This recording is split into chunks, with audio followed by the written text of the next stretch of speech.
नमस्कार। अगर बच्चों आप लोग कक्षा 12 के छात्र हैं और अर्धवार्षिक परीक्षा 2025 और 26 विषय सामान्य हिंदी की तैयारी कर रहे हैं तो ये वीडियो आपके लिए काफ़ी ज़्यादा इम्पोर्टेंट होने वाला है। बच्चों आज हम लोग एनसीईआरटी पैटर्न पर आधारित एक इम्पोर्टेंट और न्यू क्वेश्चन पेपर सामान्य हिंदी का देखेंगे जो कि आपके हाफ ईयरली एग्जाम में पूछा जाएगा। बच्चों यहाँ पर मैंने सभी के सभी इम्पोर्टेंट ही क्वेश्चन रखे हैं। अगर आप लोगों ने इस क्वेश्चन पेपर की अच्छे प्रकार से प्रैक्टिस कर ली तो बच्चों मैं दावे के साथ कह सकता हूँ कि आप लोगों के एग्जाम में 80 प्लस मार्क्स 100% आएंगे। तो बच्चों आज हम लोग इस क्वेश्चन पेपर को सॉल्व करेंगे और देखते हैं कि आपके एग्जाम के लिए कौन कौन से इम्पोर्टेंट क्वेश्चन बन सकते हैं।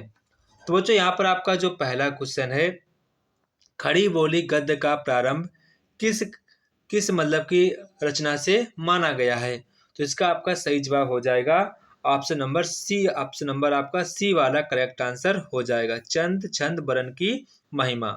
इसके बाद यहाँ पर आपका क्वेश्चन नंबर नेक्स्ट है, हिंदी गद्य का जनक कहा जाता है। तो इसका आपका सही जवाब होगा भारतेंदु हरिश्चंद्र जी को हिंदी गद्य का जनक माना जाता है। रानी केतकी की कहानी के लेखक कौन है। तो इसका आपका सही जवाब होगा मुंशी इंसा अल्लाह खां को रानी केतकी का लेखक माना जाता है। हिंदी का प्रथम नाटक है। तो हिंदी का प्रथम नाटक आपका नहुस है। कौन सा है? नहुस। कन्यादान निबंध के लेखक कौन है।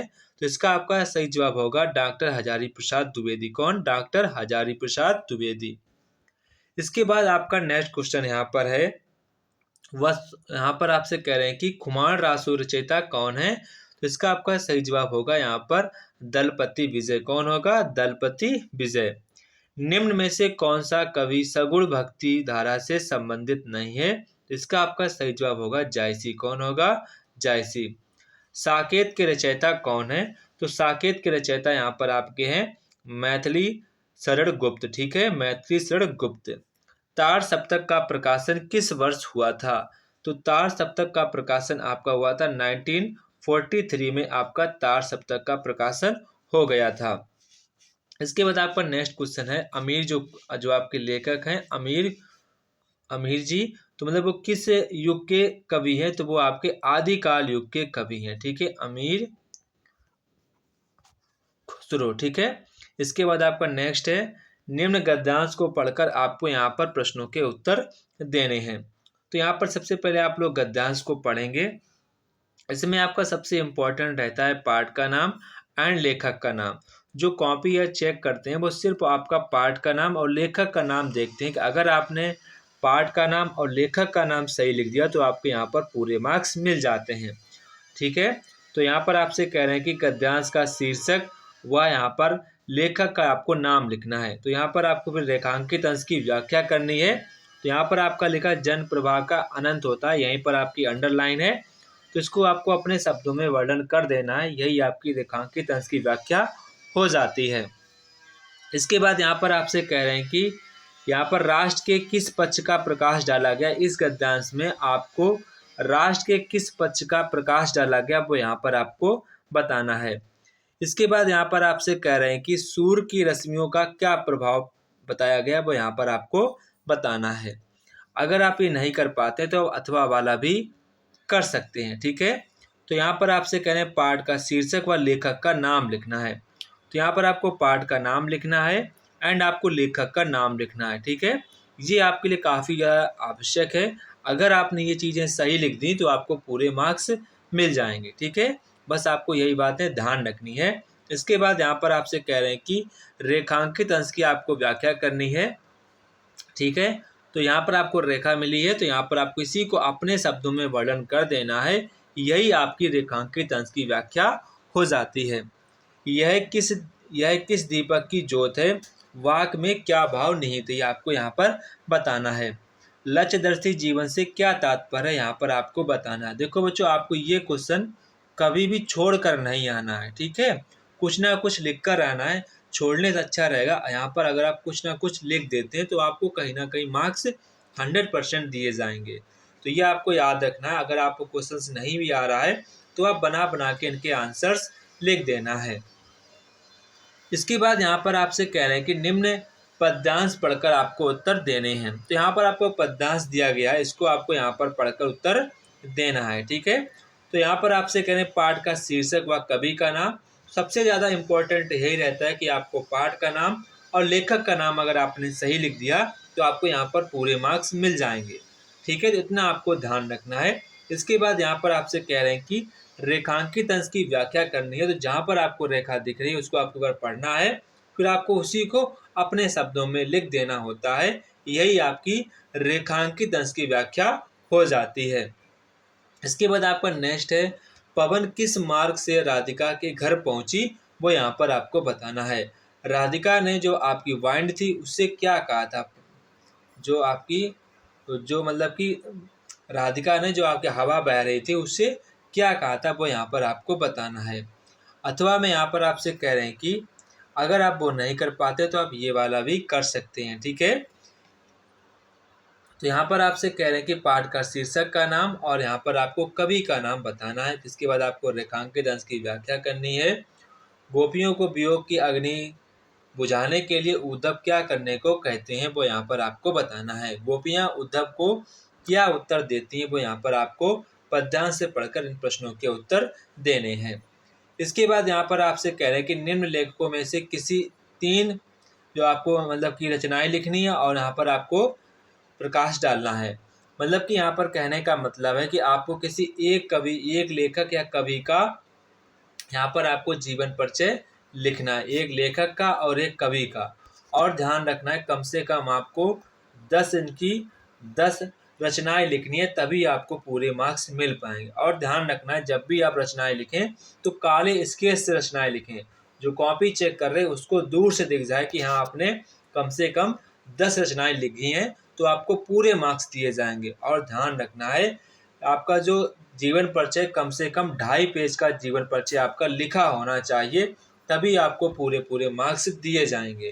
तो 2.5 पेज का आप जीवन परिचय तभी लिख पाएंगे जब आप जीवन परिचय को हेडिंग बनाकर लिखेंगे। सबसे पहले आप लिखेंगे इनका नाम, सब नाम लिखेंगे, फिर जन्म स्थान, सारा कुछ आप हेडिंग बना कर लिखते जाएंगे, तो आपकी जल्दी से पेजिंग कवर हो जाएगी।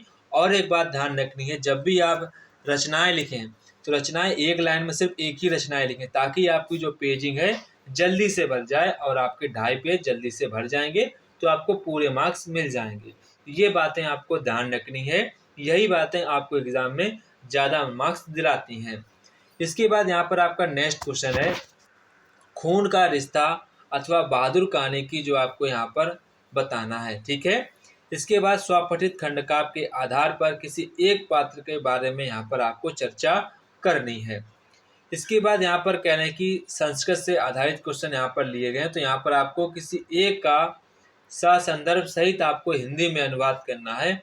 जो भी आपको आसान लगे वो यहाँ पर आपको कर देना है। ठीक है, बस आपको एग्जाम में ये कभी भी छोड़ कर नहीं आना है, कुछ भी आपको समझ में आए वो यहाँ पर आप अपने अकॉर्डिंग लिख देना है, पर कभी भी छोड़कर नहीं आना है। आप शुरुआत के 3 चैप्टर्स को तैयार कर लो, आपका इन्हीं में से फंस जाएगा। इसके बाद आपका नेक्स्ट है, आप यहाँ पर किन्हीं एक का यहाँ पर आपको संदर्भ सहित आपको हिंदी में अनुवाद करना है। मतलब कि आपको पाठ का नाम भी बताना है कि किस पाठ से लिया गया है, फिर आपको हिंदी में अनुवाद करके उनको बता देना है।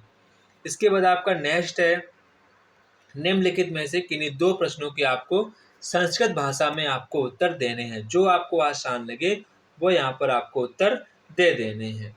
इसके बाद यहाँ पर आपसे कह रहे हैं कि श्रृंगार रस अथवा यहाँ पर, ये तो काफ़ी आसान रहते हैं, ये क्वेश्चंस आपके एग्जाम के फिक्स नंबर होते हैं कि आपको यहाँ पर ये तैयार होने चाहिए। अगर आपने अभी भी तैयार नहीं किए तो अभी आपके पास वक्त है, आप इन चीज़ों को अच्छे प्रकार से तैयार कर लीजिए, जे आपके एग्ज़ाम में फिक्स नंबर देते हैं। तो यहाँ पर आप इन प्रश्नों के उत्तर दे पाएंगे आसानी से, काफ़ी आसान होते हैं। आपने क्लास 11 में पढ़े हैं और आप अभी क्लास 12 में भी पढ़ रहे हैं, तो इनको आप कभी भी एग्ज़ाम में गलत करके नहीं आना है, ये आपके एग्ज़ाम में फिक्स मार्क्स होते हैं। इसके बाद आपका नेक्स्ट यहाँ पर क्वेश्चन है, निम्नलिखित में से किसी एक विषय पर यहाँ पर आपको निबंध लिखना है। जो भी आपको आसान लगे वो यहाँ पर आपको निबंध लिख देना है। और बात ध्यान रखनी है, आपका 10 नंबर का क्वेश्चन है, तो आपको बच्चों हेडिंग बनाकर यहाँ पर लिखना है। और एक बात ध्यान रखनी है, जब भी आप निबंध लिखें तो हमेशा वो वाला निबंध चूज करें जिस पर आप अधिक से अधिक हेडिंग बना पाएँ, क्योंकि यहाँ पर आपको कम से कम 3 या 4 पेज का निबंध लिखना पड़ेगा, तभी आपको पूरे मार्क्स दिए जाएंगे। तो हमेशा कोशिश यही करना है कि हमें निबंध वो वाला चूज करना है जिस पर हमें अधिक से अधिक हेडिंग आ रही हो और हमारी जल्दी पेजिंग भी हो जाएगी। ये बातें आपको ध्यान रखनी है। इसके बाद यहाँ पर आपसे कह रहे हैं कि संस्कृत भाषा में आप लोगों से क्वेश्चन पूछे गए हैं। प्रजते का संधि विच्छेद क्या होगा? तो इसका आपका हो जाएगा प्राधन अजतित। यहाँ पर आपका सा वाला करेक्ट आंसर हो जाएगा। सैनम का संधि विच्छेद क्या होगा? सेधन अनम। क्या होगा? सेधन अनम वाला बा वाला करेक्ट जवाब हो जाएगा। राम सष्टा का संधि विच्छेद क्या होगा? रामस सष्टा। ठीक है, यहाँ पर आपका सी वाला करेक्ट आंसर हो जाएगा। इसके बाद यहाँ पर आपसे कह रहे हैं कि समास व प्रत्यय पर आधारित आपके यहाँ पर क्वेश्चन है। ठीक है, तो यहाँ पर निम्न में से किसी एक शब्द का यहाँ पर आपको समास विग्रह करना है और समास का नाम भी बताना है। जैसे माधना है, सज्जना है, पीताम्बरा है, मीनाक्षी है। तो यहाँ पर आपको किसी एक शब्द का यहाँ पर समास विग्रह करना है, फिर समास का नाम भी बताना है। तो काफी आसान है, आप लोग कर पाएंगे। शहरी में कौन सा समास है? तो यहाँ पर आपका हो जाएगा ऑप्शन नंबर ए आपका यहाँ पर करेक्ट जवाब हो जाएगा। ठीक है, इसके बाद यहाँ पर कह रहे हैं कि दृष्टवा में कौन सा आपका प्रत्यय वो यहाँ पर आपको बताना है। तो इसमें से आपको कोई भी ऑप्शन सही नहीं है, आपको इसका आंसर मुझे कमेंट बॉक्स में कमेंट करके बताना है। इसके बाद यहाँ पर आपसे कह रहे हैं कि लवक्तवा में कौन सा शब्द यहाँ पर बनेगा। तो यहाँ पर आपका सही जवाब हो जाएगा ऑप्शन नंबर दा वाला आपका करेक्ट आंसर हो जाएगा। शीर्षा खल्लावट, शीर्षा में विभक्ति, इसका भी आंसर आप लोग मुझे कमेंट बॉक्स में बताएंगे और इसका भी आंसर आप लोग मुझे कमेंट बॉक्स में कमेंट करके बताएंगे। जिसका आंसर सही होगा मैं उसके आंसर को पिन कर दूंगा। इसके बाद जो यहाँ पर आपका पत्र लेखन का क्वेश्चन आता है, तो अपने क्षेत्र में मच्छरों का आपका प्रकोप बहुत ज़्यादा बढ़ गया है, तो अपने स्वास्थ्य अधिकारी को आपको पत्र लिखना है कि हमारे शहर में मच्छर काफ़ी ज़्यादा बढ़ गए हैं, उनसे हमारी स्वास्थ्य खराब हो रही है, कई सारे बच्चे बीमार हो रहे हैं, कई सारी बीमारियां उत्पन्न हो रही हैं।